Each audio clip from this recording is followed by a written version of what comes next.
Pour se lancer dans les technologies de pointe, investisseurs et jeunes chefs d'entreprise s'inspirent volontiers du modèle français. Il y a un peu plus d'un an, l'incubateur hors norme Station F y a vu le jour. Pépinière de jeunes talents, le plus grand campus de start-up au monde accueille 3000 entrepreneurs répartis sur 34 000 mètres carrés. Non seulement ils trouvent ici des bureaux, mais ils peuvent se créer un véritable réseau. Des mentors offrent leur assistance dans les démarches administratives. Paulina Huard et Borja Capella dirigent un programme d'accompagnement dans le secteur des cosmétiques. Et après, c'est vrai qu'ici, à Station F, c'est pareil, les startups viennent du monde entier. Je ne sais pas, Boya, si tu peux nous parler un peu plus, parce que tu connais mieux, bien sûr, que moi. C'est vraiment un peu de partout. C'est en ouvrant ça aux startups du monde entier qu'on a les idées les plus innovantes. Et pour nous, la diversité est clé pour l'innovation. Maxime Garcia-Janin est un de leurs protégés. Il informe régulièrement ses deux mentors de l'évolution de son entreprise. Changer aussi tous les visuels pour que ça soit beaucoup plus intuitif au niveau de la navigation. Donc voilà, tout ça, c'est des choses qui ont été faites et j'ai hâte de pouvoir vous montrer. Ouais, j'ai hâte de le voir. Ouais. Le jeune homme de 28 ans vend des parfums personnalisés sur Internet.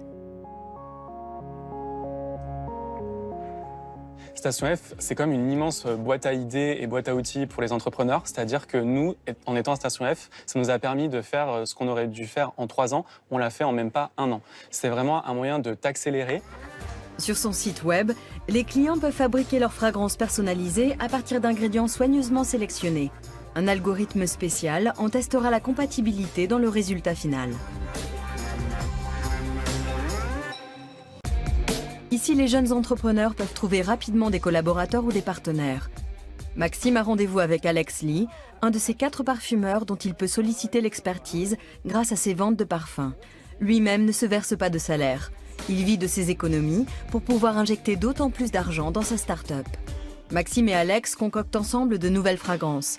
L'entreprise doit élargir son offre pour se développer au plus vite. Elle est en train de peser le premier ingrédient, l'essence de mandarine. Je pense que ça va apporter une note de fraîcheur au parfum.